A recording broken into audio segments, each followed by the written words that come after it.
Good morning and welcome to the KBIZ Dialogue Program, broadcasting from the Ottumwa Radio Studios in beautiful downtown Ottumwa. I'm Nick Davis, joined in studios this morning by my friend Blake Smith, who's, I don't know, seems to be on the short leash there with the headphones.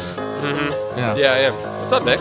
There should be one on the other side, too. Oh, you didn't give me that one. I just got this one. I'm all tangled up. You took it. I mean, whatever. Hey, the Dialogue Program brought to you in part by the Good Samaritan Society on Chester Avenue in Ottumwa. And Christ love everyone is someone. Visit good-sam.com, good-sam.com. And as always, phone lines are open, 684-1240, 684-1240. I really want to hear from our listeners today because the Iowa legislative session starts, is it this week or next week? Second week, so next week. Next week. The Iowa legislative session starts next week, and I really want to hear from our listeners on what you're looking for the legislature to do this year. So give us a phone call, 684-1240, 684-1240. Blake, how you doing? I'm doing good, man. Yeah. So tell me, is this our last? This will be out. Well, I mean, I have some open shows still, so I might book you again. Okay. We'll see. Okay. We'll see what happens. Sounds good. And you were heading to Texas with your cowboy hat and line dancing? I don't know about the line dancing, but the cowboy hat's probably required during the summer. Yeah, that's right. I'm for those of you who haven't seen it on Facebook, I will be leaving. My last show here will be on January 26th, and shortly after that, I will be on my way to Texas, where it is much warmer. Sounds good. I'm cool with all that.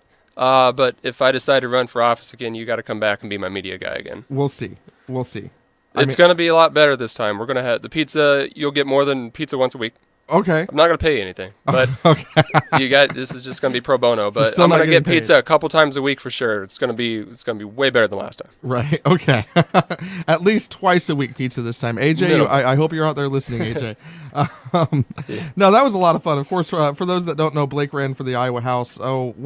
Probably 6 years ago. Yeah, now. 2012. It's been a while. It's been a minute. So that Blake ran for the Iowa House not long ago and lost, obviously. Mm-hmm. But that's, won the primary. You won the primary. Yep. You had a good I was 1-0 showing there for a while. Blake, I do want to talk to you, though, now that we've gotten me leaving and you ran for office one time. Now that we've got that all out of the way. Yep. I really wanted to talk about the tax bill with you. Okay. Which, of course, passed Congress and it had everyone up in arms there for a couple of weeks.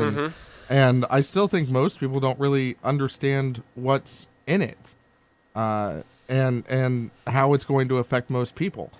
Can you give us an idea on that? I mean... Yeah, I think, and there's a ton of articles and different tax calculators out there. If you just Google you know, Trump tax plan calculator, I think Wall Street Journal had one. You can literally punch in how much you make. You can put in your deductions and stuff like that, and it'll spit you out a number. I think for the majority of working class individuals, this will be huge. You know, when in February, March, when the IRS gets their adjustments made and people actually start seeing, that they're keeping more of their own money. I think this is really going to take hold. I think it's going to be great for the working class. The child tax credit's going to double, so take that times a couple of kids. It's going to be huge. I mean, if, from, I think it's $24,000-$25,000 a year, up to that point, you're not paying anything. So I think all in all, it's going to be great. I think it's going to be great for working class individuals. I think it's going to be great for corporations.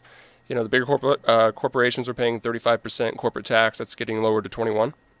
So I think that's going to be huge. I know it's going to be huge to my business, small business here in Ottumwa, and I think it's going to be great. I'm excited. And a lot of folks, especially Democrats, and I'll just say that, but a lot of people out there are concerned, especially about that corporate tax rate lowering so much.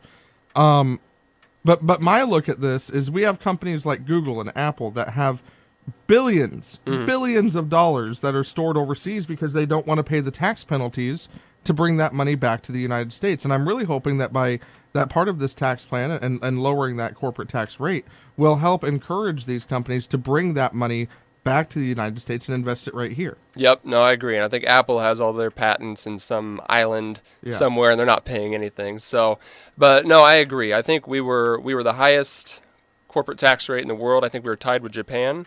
And now this is bringing us down to competitive levels. And I know some of the arguments is, well, some of these corporations, the worry is they're not going to put it back into the marketplace. But, we've seen from the data that whether you are a middle class person or a large corporation, that if people have more money or companies have more money, they tend to spend it.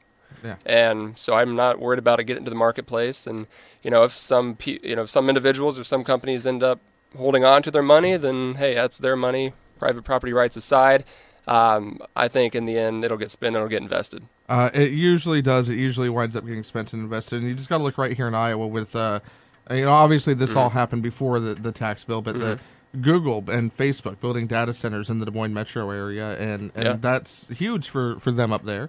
Lots of tax dollars. I want one down here. I don't think we're ever going to get one, but I want one down here. But that's what we're talking about is these investments like that most of us don't really see or even think about every day, that these companies are making right here in the United States. Yeah, absolutely. And you said it with Iowa, and I think some of the issue with the federal tax bill was that you're taking away some of the state and local deductions. Now, what I think that'll do is put pressure on state and local governments to lower their tax rates as well, and which will just make it even more attractive. I really think this is going to be a domino effect. I think the economy will boom from it. I think Wall Street and Main Street both will see a positive effect out of this. I mean, I know my my tax bracket went down, and I'm a working class Ottumwa guy, and so from our standpoint in Southeast Iowa, I think it's going to be good. I think it's going to be good for small businesses, and it's something we definitely need as an incentive around here. Now, that was my next question, though. And I'll admit, I have not read through the tax bill. I don't read legalese. It just doesn't work for me. What's this that I've heard about doubling the standard deduction and eliminating a lot of those deductions that normal people would get, like when you donate to a nonprofit, like Heartland Humane Society or something like that? Yeah, the standard deduction is going to double, and what they did was eliminate some of the like student interest rate deduction. They eliminated some medical device deductions, but doubling that personal standard deduction was a big part of that. So, mostly I think that as far as the state and local part of it, I think a lot of the issue was wealthy individuals in New York and California who are heavily invested in those cities would see a big loss not being able to use those local deductions. And but you know what? Probably people like that are heavily invested into stocks as well, and they will see a positive effect from lowering the corporate tax rate in that regard. A lot of these large cap companies will be buying back their stock, which means producing more dividends to investors. And so, I think all in all, this is going to be a positive deal. And 95% positive. Blake, by the way, is an investment. Is that your title, investment advisor? Financial advisor. Financial advisor here in Ottumwa. So that's why we're asking him about the tax bill, because you kind of know your way around some of this stuff a little bit. A little bit. I'm just making fun of you. What about the nonprofits, though? I mean, we had Heartland Humane Society in here yesterday on Mike's show. Yep. And they were concerned about losing out on some of those deductions. That I guess the concern is that sometimes people will simply make a donation to get the tax break. Sure. I don't necessarily see that. I think people make donations because they like the organization. Certainly there's some people out there that will just make a donation because they want the tax break. But how do we help the nonprofits more now that they might be losing out on some of these donations? Well, I think this is a bigger picture situation, because now I agree, when you give a donation, and I do it too, it's nice to have that tax break involved. That being said, though, if in a long-term standpoint, if more people are keeping more of their own money, if more people are making money and being successful, they have more money to give. And that write-off will not be as big of a deal.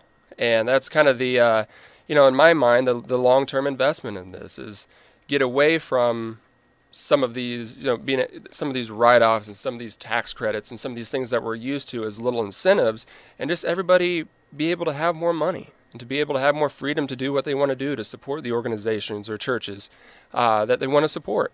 And, I think that's the long-term goal of this. Wages are going up, employment is going down. I think we are trending that general direction. And so I think this is a good, big step to do that. Give us a phone call, 684-1240, 684-1240. We're going to take our first break right here. When we come back, I want to get into the Iowa legislative session. I also want to talk a little bit about the Iowa economy and the budget here in Iowa, as Blake's more than aware of what's going on with that topic. And some other topics on our list today. The voter ID went into effect on January 1st here in Iowa. You got to take an ID with you to go vote now, and that one's an interesting topic. The Secretary of State sent out IDs to everyone who didn't have a driver's license. That's already been done. I also want to talk about Trump's big red button. I want to talk about who's running here, especially here in Southeast Iowa, but we'll talk about the governor's race probably some as well. And we might get into a topic if we have time about just how do we improve Ottumwa? What are we doing here that what are we not doing that we should be maybe? We'll get into that right after this break.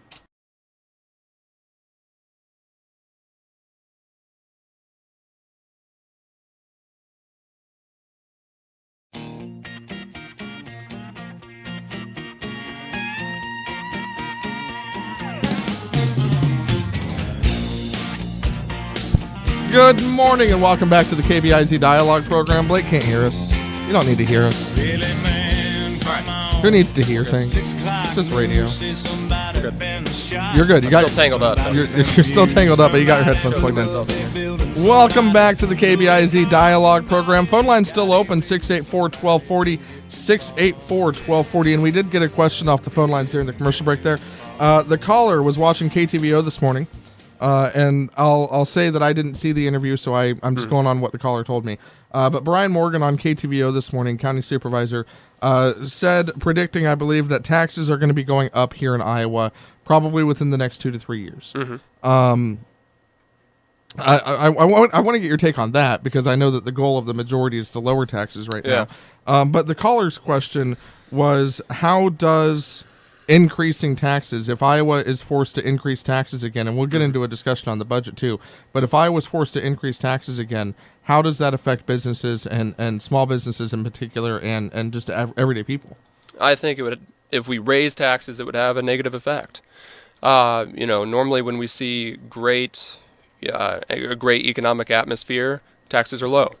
Now, as far as taxes going up in Iowa in the next couple of years, I know it's the governor's goal to lower taxes in general for individuals and corporations. I think if I have my stats right, the individual income tax hasn't been touched in 20 years, corporations 30. So, I know it's their goal of the majority is to lower taxes in general. Now, the issue with that is we have a budget problem. Yeah. And I know there's a lawsuit going on with the representative and the governor right now. Yeah, I just brought that story up during the break as well. That money was transferred illegally or something like that. But yeah, I think in general that taxes need to be lowered. And we need to, and that's what we need to focus on. We need to focus on economic growth. Okay, we can sit around and talk about cutting this and cutting that and not holding up obligations and commitments that we've made, but all in all, we have got to bring in more revenue. How do you do that? You make this state more competitive. That's how you do it. It's just like a business budget or an individual's budget. You can pinch pennies all day long, but at the end of the day, what you really need to do is increase your bottom line and increase your cash flow. And I think that's what we need to be focused on.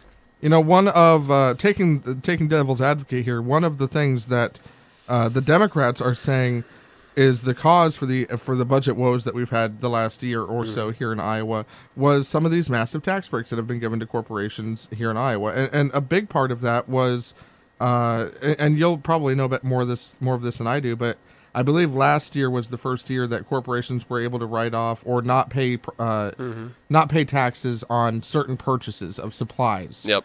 And that one apparently was a big hit to the state. Do you know what I'm talking about with that one? I don't have a lot of detail on that one, no. But, to your point, and this kind of goes against some of the packages that Branstad has put together for, different situations, but I'm not a huge fan of these tax credits and tax incentive to big corporations. I'm not. The problem is every other state's doing it, so what do you dangle out in front of these businesses to get them here? But, in I think moving towards a better economy, a better atmosphere to be able to do business in, is we need to get away from that and make it more fair for all. It's not fair to the small struggling business owner when they're not getting any tax breaks, and they're the ones trying to not be a small business. Maybe they want to be a medium or large business, but then the farm's given away to this large corporation in Ankeny. So no, I mean, I'm not a huge fan of these incentives, and I get the balancing act. I get that we have to be competitive, and cities and counties and states are going to offer these packages, but in the big picture, I don't like it. What about? There's an argument to be made out there that Iowa and other states out there are really trying to expand beyond what we're really good at, I guess, is the argument.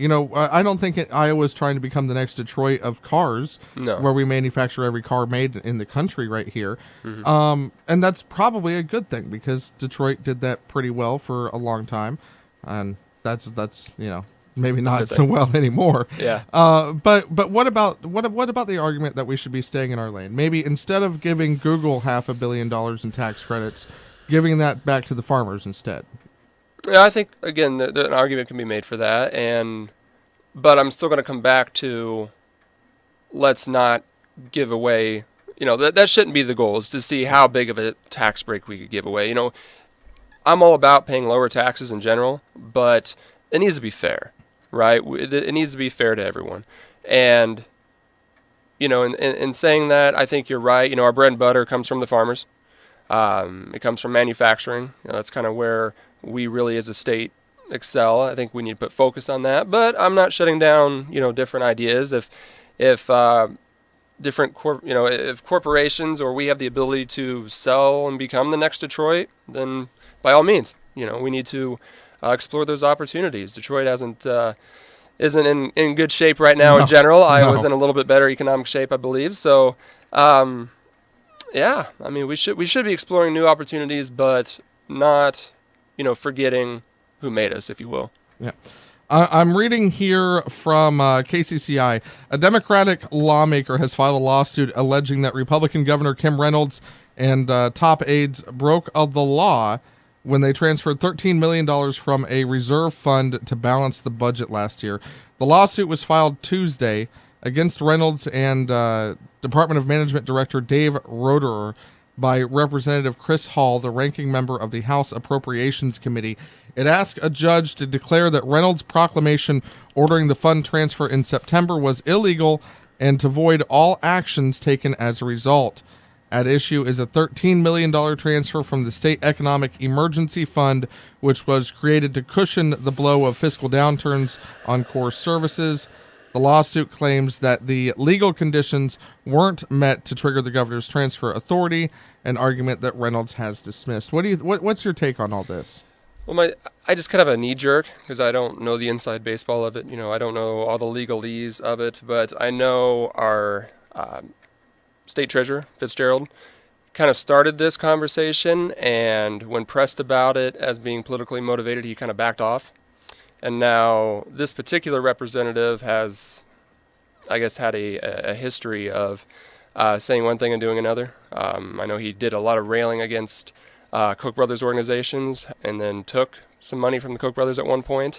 I know that as far as this surplus money he's talking about that was transferred, he voted to use the surplus money in a couple different areas as far as, spending goes. So, I don't know. I would assume that the governor wouldn't be transferring money with all of the professional legal people around her illegally.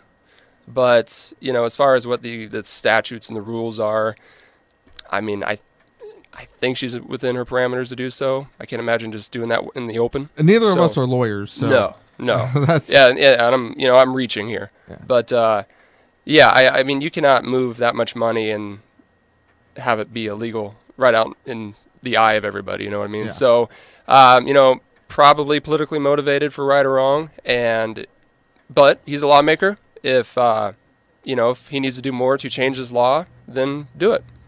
Write a bill. The economy in Iowa right now seems to be down, and the forecast, every time they come out with a new forecast, I just cringe a little bit, because it's like, okay, how much is our budget now going to be over? Yep. How do we stop that from happening? Does Iowa have a balanced budget amendment? Are we required to have a balanced state budget? No, not to my knowledge. I think what do we do to combat that? And you're right, the budgets has been a little bit of a mess recently. We did a good job, I think, in years past building up our rainy day funds, not going in and tapping into those like the Democrats wanted to do. I know back when I was running in 2012, that was a big conversation. Was we as a state should not be hoarding this cash. We need to be using it for XYZ reasons, and the governor was a big proponent at the time saying, no, we need a surplus because we see a little bit of a downturn in the future. I remember having that conversation years ago. And so, I think having that surplus there was good. Obviously, we're tapping into it. We need it. But the ultimate answer, again, going back to it, is increasing tax revenue. I mean, as boring as an answer that is, that's what we got to do. I mean, we have got to find ways to bring in more businesses, to have more people paying into that kitty. And, we can cut all day long, and people's going to be upset, and we've made commitments that I don't want to break. But the answer here is to increase tax revenue, make Iowa competitive, bring in revenue. I think that's going to be your answer later on to how we improve Ottumwa as well, but we'll get to that probably later. Blake, we're a couple minutes over right now. We need to take that long break. When we come back, I do want to move on from talking about the tax bill and the budgets, and I want to talk about the legislative session. I want to talk about voter ID, and I want to talk about Trump's big red button. Sounds great. I'm in. All of that right after this break.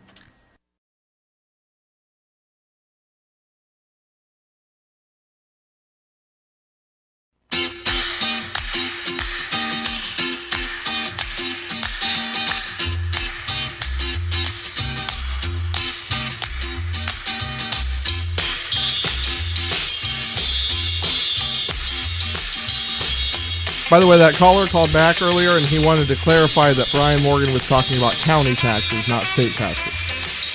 So I just wanted to put that out there for our listeners. Apparently that interview on KTVO this morning. Iowa tax cuts are a top priority for Republicans in the 2018 legislature. Mm-hmm.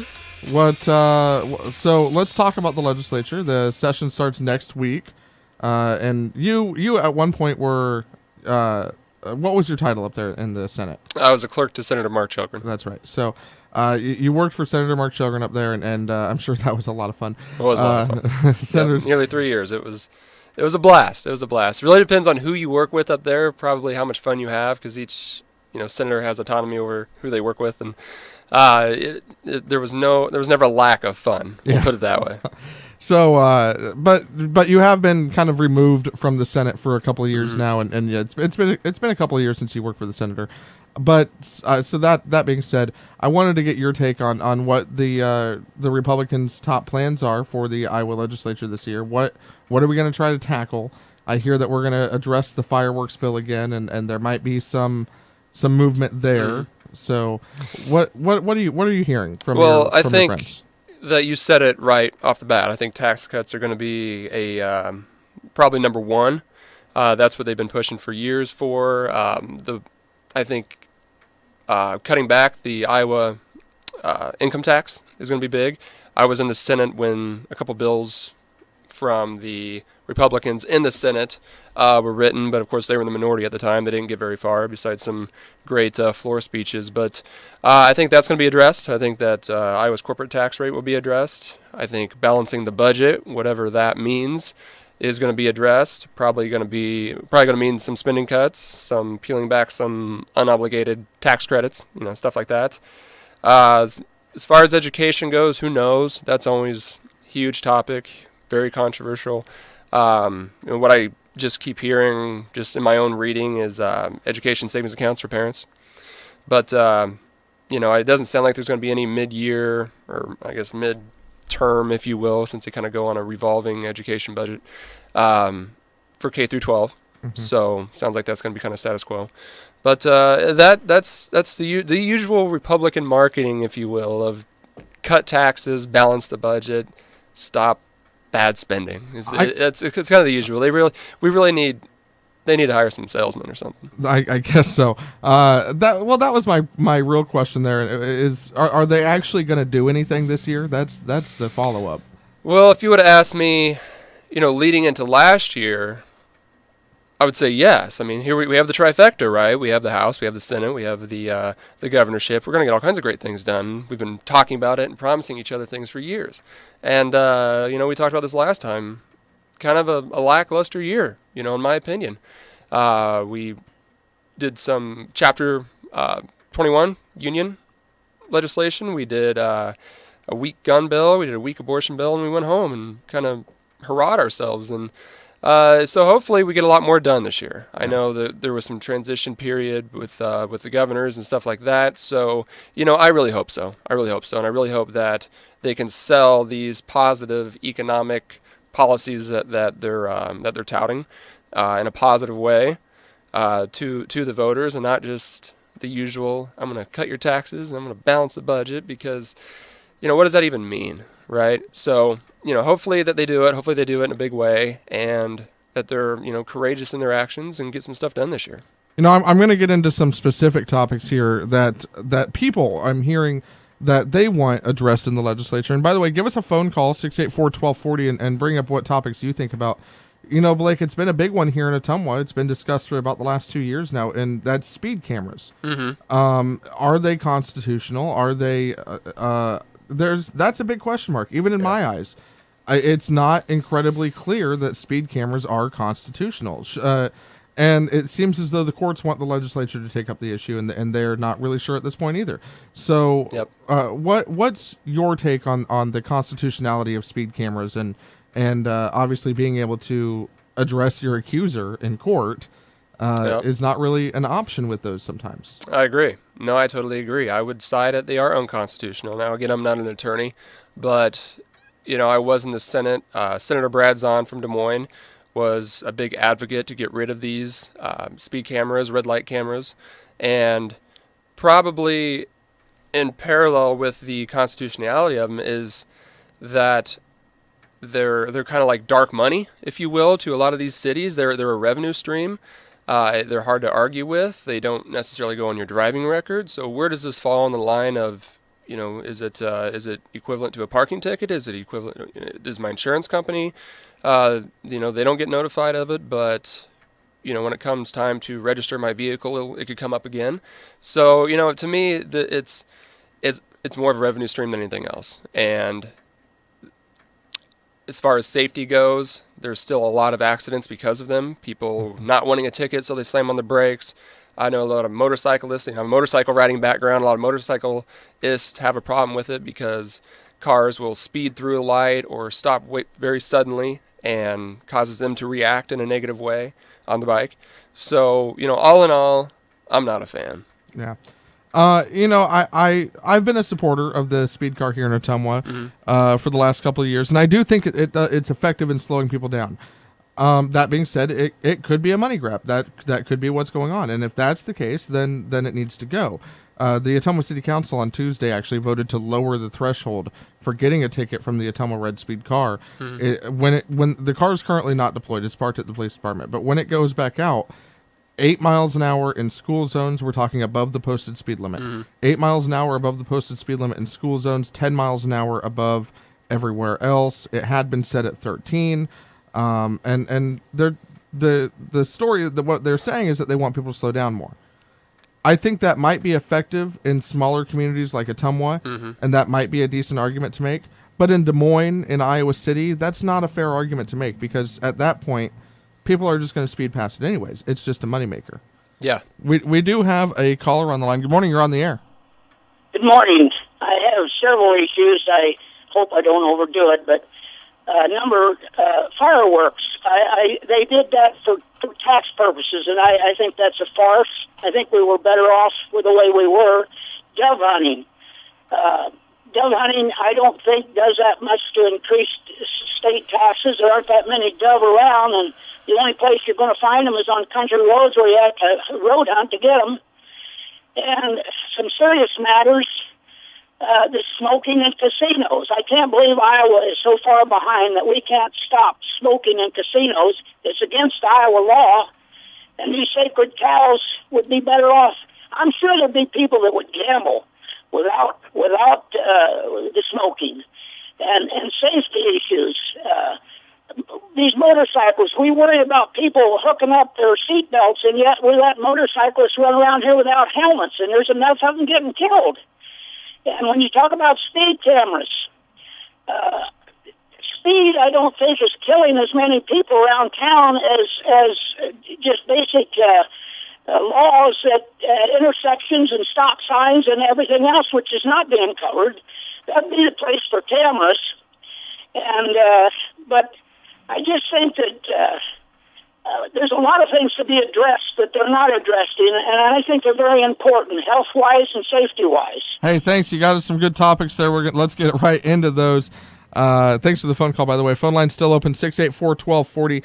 Let's talk fireworks first off. That wasn't the first topic there, but fireworks. I'm hearing some things from some of my contacts that the state is preparing to take away the local control on the usage of fireworks. When they wrote the bill last year, they gave no local control over whether or not they could be sold. But they did allow local control on whether or not they could be used. I'm hearing from a lot of people that the state is getting ready this year to take that control away too, and they're going to say fireworks can be used statewide, essentially regardless of what your city says. Yep. Now, I think the state's probably going to get sued by Des Moines and Cedar Rapids when they make that law. But what's your take on taking away local control with that? Well, I'm a big local control guy. So, for me, and this gets into, the whole argument of, does your local control override the next level in government? And, to me, I feel like if, we should be able to buy and sell fireworks in Ottumwa. Now, if Ottumwa wants to go in and put its own restrictions on that, they have the right to. And if we as citizens don't like that, then whoever on the council makes that decision should be removed by the citizens in the next election. We have ways to change things around here, and it's voting. So, I'm not a fan. I guess I hadn't heard if the legislature was going to do that or not, but I'm not a fan of that if they are. I think the local control needs to stay.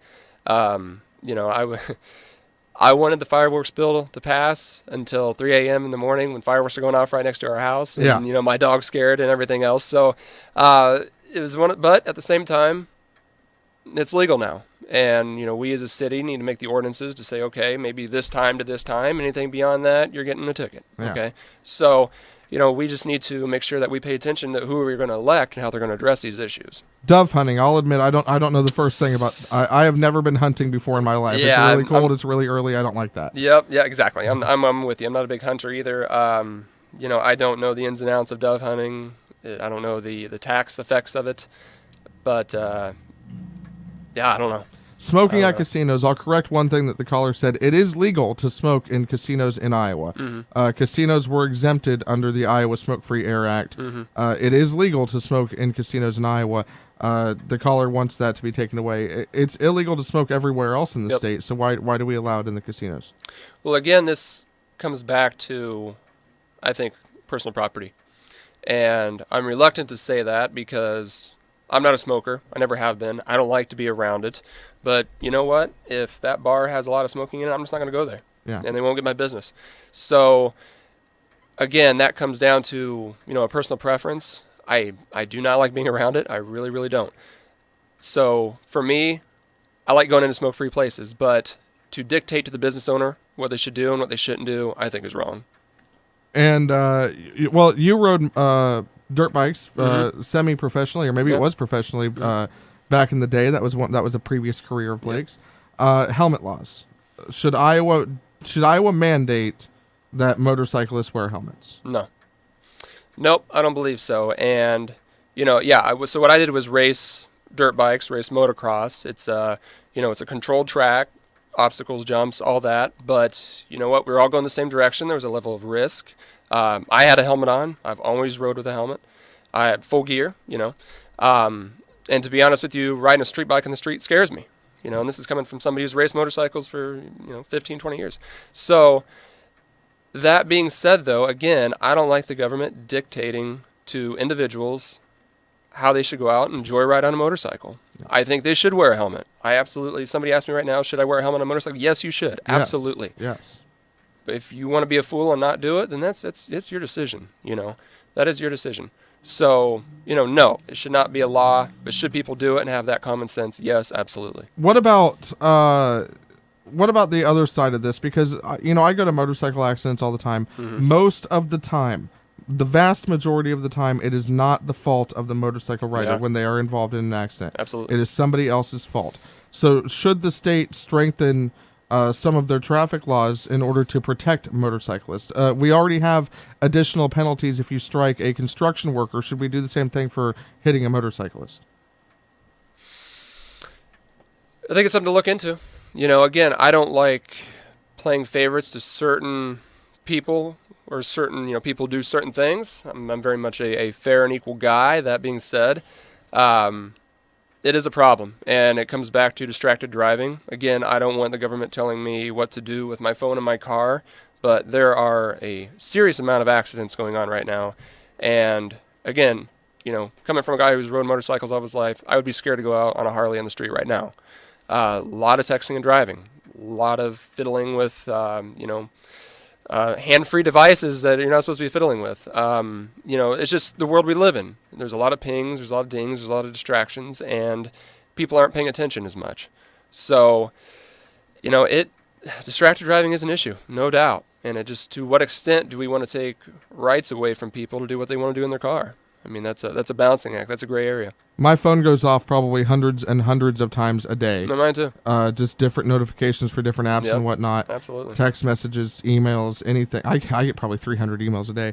But with that said, I don't text while I'm driving. Right.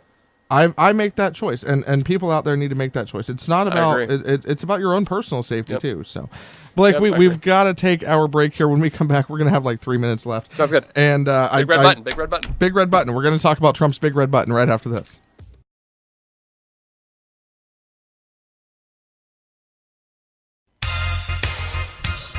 Just a thought, Blake, before we move on and talk about. Yeah, we're back on. Put your phone away. I'm back. Just a thought before we move on and talk about Trump's big red button. It occurs to me, and I said it during the commercial break there, maybe we need to think about teaching people how to drive cars better. Yeah. Maybe we need to look at driver's education and do some overhauls there. Yeah. I think that's something to look into. Yeah. Absolutely. I want to talk about Trump's big red button. It's bigger than yours. It is. That's what I hear. That's what he tweeted out the other day. It's kind of antagonizing to Kim over in North Korea, but at the same time, it's kind of funny too. Yeah, I laughed at it when I saw the tweet, but Trump's big red button is bigger than yours, and it works. What's your take on this whole on that situation with the back and forth between Trump and North Korea? Yeah, my take is more with the media on this whole thing, because I saw, in the Courier today, and I think it was on CNN, that, he doesn't actually have a big red button on, Trump on his desk. And, and all this is blasting Trump for this comment, right? And more importantly, let's not talk about Trump's response to this as being, inflammatory or anything else. Let's talk about this guy who runs an evil regime threatening to nuke anything and everything around him. That should be the focus here. I shouldn't be seeing articles about whether or not Trump has a button. It should be, I'm glad somebody's being tough against a guy who's threatening really evil things. That should be the focus of this conversation. And for the media just to run rampant with Trump's tweet and whether he has a button or not and how big his button is. Let's get back to the first conversation of this guy just threatened us again with a nuclear bomb. I read probably a 1,000-word op-ed yesterday about how Trump's big red button comment was really a sexual innuendo. And that stuff's insane. Stuff like that makes me want to just smack my head against the desk. Yeah. Let's do whatever we can do to distract from the fact that we have an individual who's threatening the lives of those in South Korea, who is starving his people to death. This guy is truly evil and threatening everybody around him. And, hopefully it'll be dealt with in some way soon. But to sit around and talk about whether there's a real button and how big it is just insane. We hear from folks like Senator Lindsey Graham, who is supporting the tough stance that President Trump is taking on North Korea. I don't think anyone at this point is advocating for war or for a ground invasion, but and neither of us are military experts, so I'm not going to tell you. I'm not going to ask you how do we address that issue. But I agree with you. I like the fact that someone out there is taking a tough stance. I really do. Yeah. No, I totally agree. And, I really hope we see some regime change with North Korea soon. And, whether it's the quote-unquote SEAL team from our country or somebody else's, maybe we wake up one day and he's not around anymore, and I think that would be hopefully a good situation to have. Or just the Army intervenes and takes over. But it's scary. Good CIA operative, get right in there. That's right. Get on it, CIA. That's right. We're waiting. You're going for down you. to Texas. You'll be armed. You'll be ready. You'll be trained by then. I'm armed anyways. Hey Blake, thanks for coming in today. It's been a blast as always. Well, like I said, I've got some open shows, so we'll see about getting you back in again before the end of the month. Maybe after next week, after the legislature's actually done something or talked about doing something. Yeah. First few weeks, you won't see much. No, not really. But thanks for coming in today. Yep. The Dialogue program brought to you in part by the Good Samaritan Society. Visit good-sam.com. God bless Texas.